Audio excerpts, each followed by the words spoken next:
Meus amigos, novamente falaremos sobre os tipos de mediunidade. Estávamos falando da mediunidade de efeitos físicos, que é bem complicada, é difícil, a gente precisa prestar bem atenção.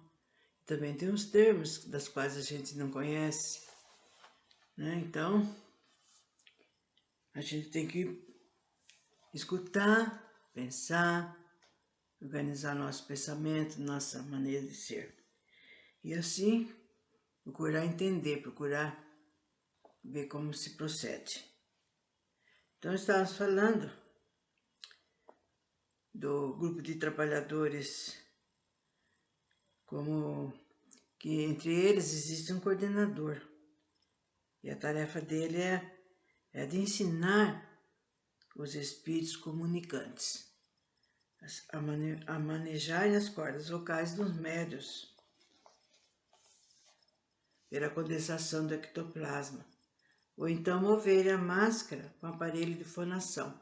Então, uma espécie de uma máscara que eles mesmos produzem, e por intermédio deles, os desencarnados conseguem usar os médiuns, né, para se manifestarem. Outros cooperadores orientam os comunicantes para se ajustarem em tempo certo ao círculo de operações atingível pelo ectoplasma do médium, ou então movem as trombetas, ligam o tubo astral da ampliação das vozes e fabricam as varetas para a levitação de objetos, produção de ruídos ou pancadas nos móveis. Finalmente, tratando-se de um trabalho de redução vibratória e, portanto, mais vulnerável à ação de entidades malfeitoras ou irresponsáveis, existe também a tropa de choque ou equipe de defesa, dirigida por hábil espírito experimentado no comando, o qual se encarrega de proteger a área em que registram os fenômenos físicos.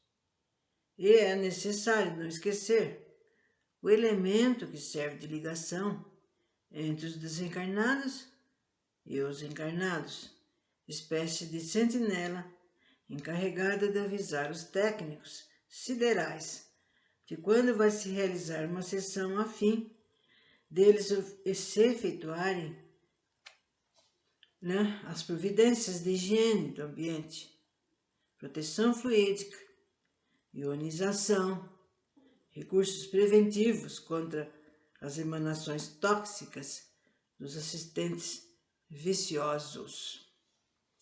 O médium, que é principalmente uma das peças mais importantes do trabalho de efeito físico, raramente é criatura capaz de cumprir com integridade a sua obrigação espiritual. Isso que tristeza, não, gente?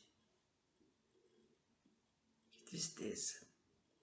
Vejam bem, raramente é criatura capaz de cumprir com integridade a sua obrigação espiritual. Muitos acham que é uma coisinha à toa. Para que se preocupar? Para que se preparar? Agora está na hora do meu almoço. Para que eu vou sair correndo? Para que eu vou comer pouquinho, sendo que eu não estou com vontade e quero comer bastante? E assim vai. É o que eu falei. E se diante de livros, de estudos, é que ele tem que se virar. Lendo cada vez mais, estudando, vendo que não é por aí, joga fora esse comodismo, essa preguiça.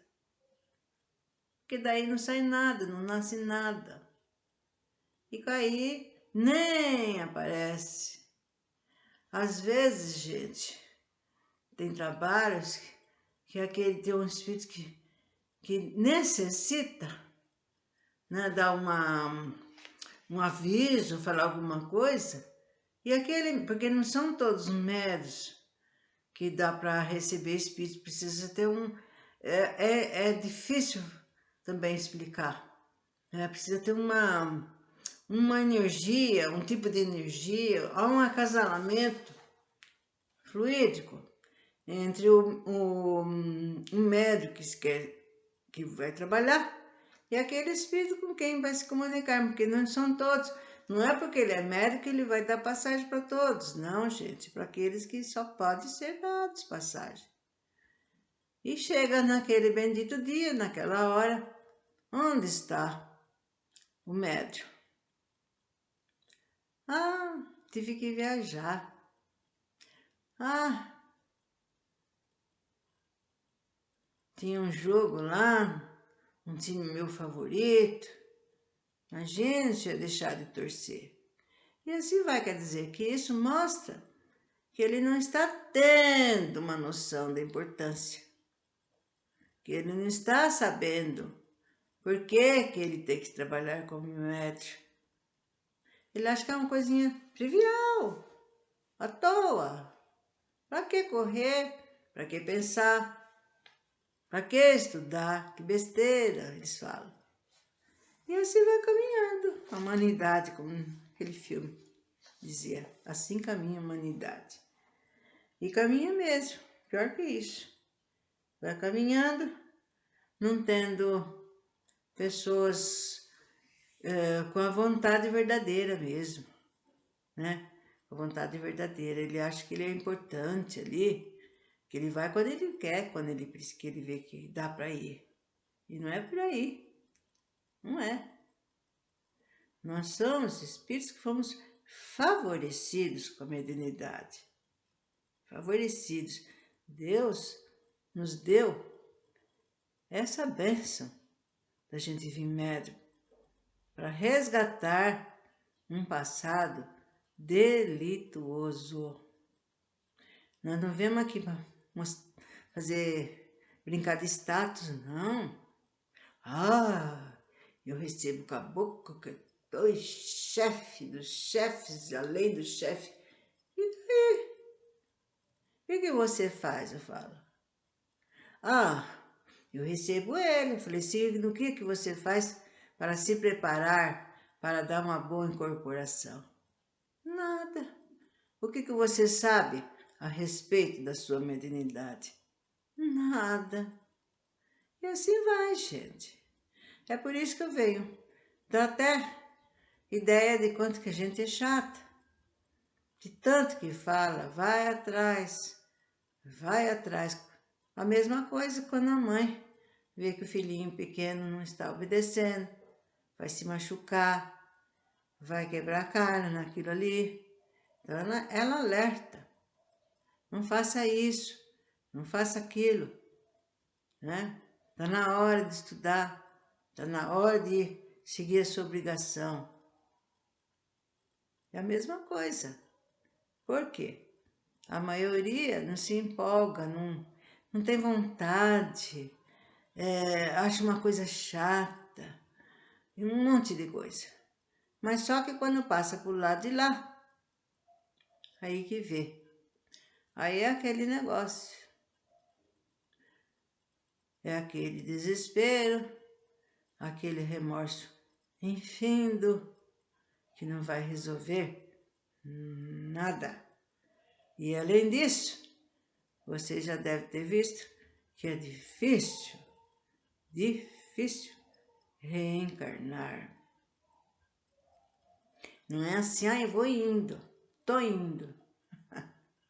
Se vocês soubessem o quanto tem que ser organizado, o quanto tem que ser visto para voltarmos à Terra, quanta preparação. E chegamos aqui, na carne, esquecemos. deixa pra lá. E mesmo nas nossas próprias profissões, nós erramos, gente. Nas profissões, no trato com os nossos filhos, enfim, na vida profissional, né, que eu já falei. Tudo isso. Por quê? Porque se tem que levar a sério. Sério e não brincadeira. E darmos graças a Deus de ter podido vir médio para esse resgate. Só que aqui na Terra, diante dos gozos que tem, das coisas boas, dos passeios, a materialidade sempre presente em tudo. Então, fica aquele deixa pra lá. Só que quando ele vê, se deixa pra lá não existe mais. E assim por diante. É muita pena mesmo. É muito triste. Porque vocês estão vendo? Realmente.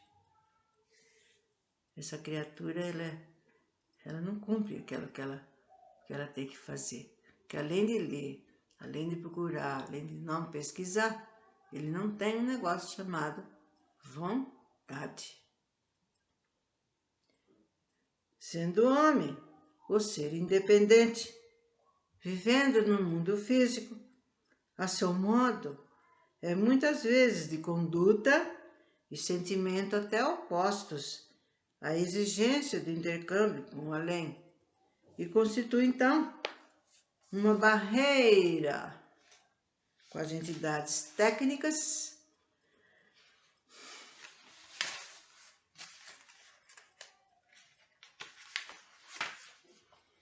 que tem de se defrontar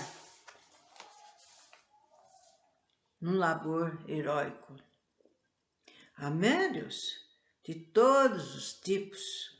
Um é glutão, demasiadamente afeito a gorduras. Nos momentos antes do trabalho fenomênico, empanturra o estômago com carnes. Outros ingere álcool, deprimindo o sistema nervoso e fere a sensibilidade do ectoplasma.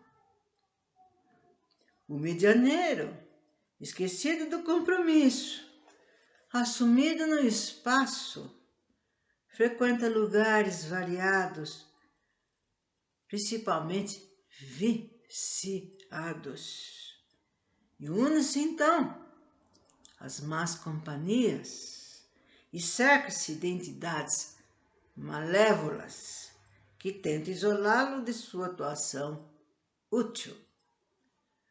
Os espíritos amigos e benfeitores tudo fazem para sanar esses inconvenientes e protegê-los da infiltração subversiva do astral inferior durante a manifestação mediúnica. Higienizam-lhe a aura, ionizam o ambiente de trabalho e projetam raios terapêuticos de extinção bacteriana para evitar contágio nocivo. Cercam-no de extremos cuidados e intuem-no para agir de modo a encontrar-se em condições favoráveis para o trabalho da noite. No entanto, há outros fatores que ainda desgovernam o médium. Aqui é o médium disciplinado, frugal e adverso ao álcool, mas ele é presunçoso. Não é preguiçoso, presunçoso e prepotente. Ali, o outro é louvável, porém desconfiado, retardando o seu progresso mediúnico pelo pavor da mistificação. Ele acha que é tudo mistificado, que não é certo, que não é o guia, que não é aquilo. Acolá, o sensitivo é atencioso, hábil, laboroso, mas negocia com a sua faculdade espiritual. Vocês estão vendo quanto entalhes, gente? Quanta barreira.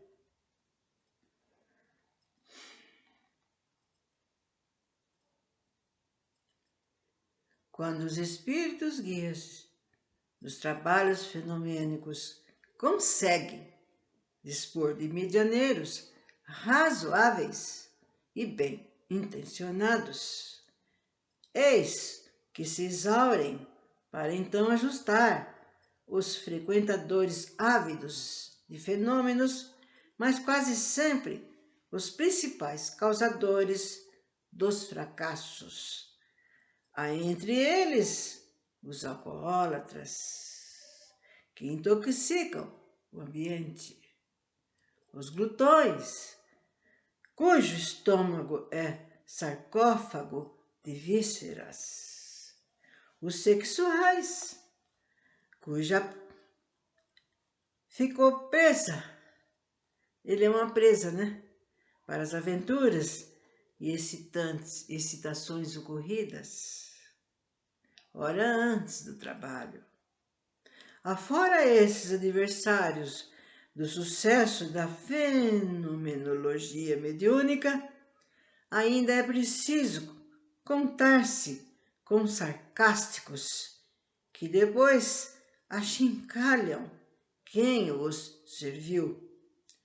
Os desconfiados, os procuradores de prova, os egoístas que tentam monopolizar as sessões, os curiosos à cata de novidades, os negadores sistemáticos que, mesmo antes, o fenômeno palpável e indiscutível trazem na ponta da língua a explicação científica terrena.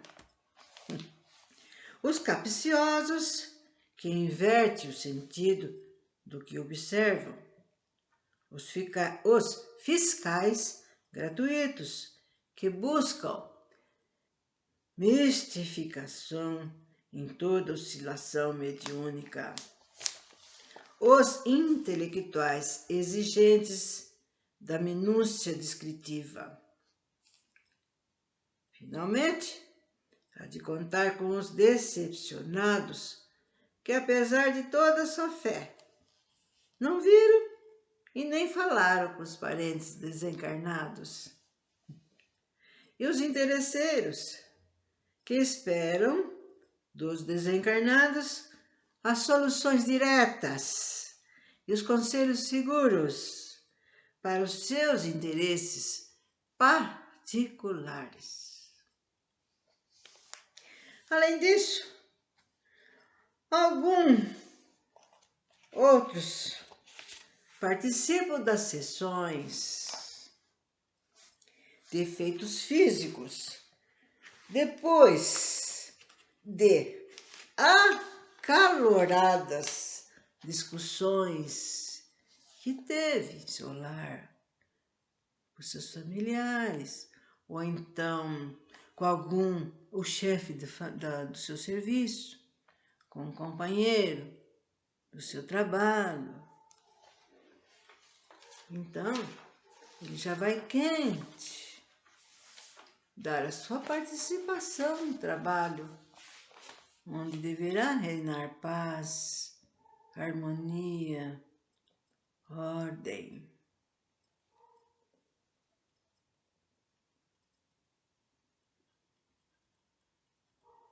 E essas brigas, essas esses acirros, né?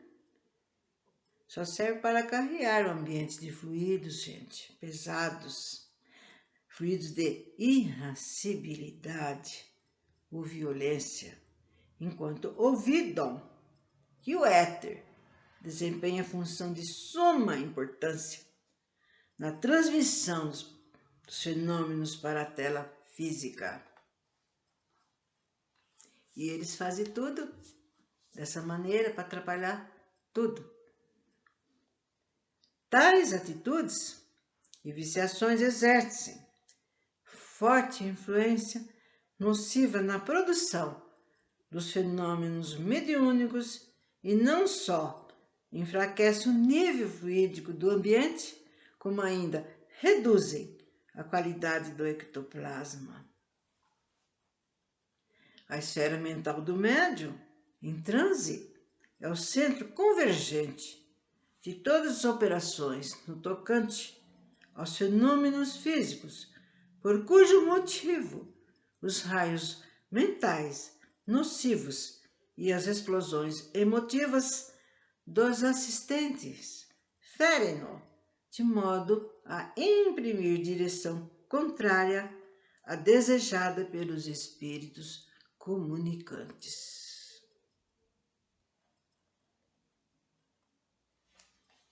Por aí vocês estão vendo, gente, quanto é necessário a gente saber, procurar saber.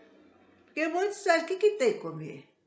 Eu estou com fome, mas ele não entende que ele comeu carne, vísceras, estão parados no seu estômago, no seu intestino. Vai arrotando, come feijoada, churrasco. E vai embora, como se ele fosse para uma festa, como se ele fosse para uma coisinha à toa. E é um negócio muito sério, tem que ser levado a sério. E essas pessoas têm que mudar de atitude, porque senão não adiantou nada ele vir médio desse jeito. O que ele veio é atrapalhar mais, isso sim. Isso é de se notar que isso acontece mesmo. Então, como é já dado o tempo, nós voltaremos ainda para falar sobre esse tipo de mediunidade, que é de efeitos físicos. Aí será então mostrada o ectoplasma, aquela substância, uma substância que sai do médium que está sendo usado para a materialização do espírito. Então, até breve, amigos. Eu espero que isso que tenha falado, pelo menos oriente, mostre para aquele médium que há necessidade de uma educação mediúnica. Não é só a educação que a gente recebe dos nossos pais, dos nossos familiares. Aliás, no trabalho também. A gente tem que ter um porte, uma atitude favorável. Então, até breve.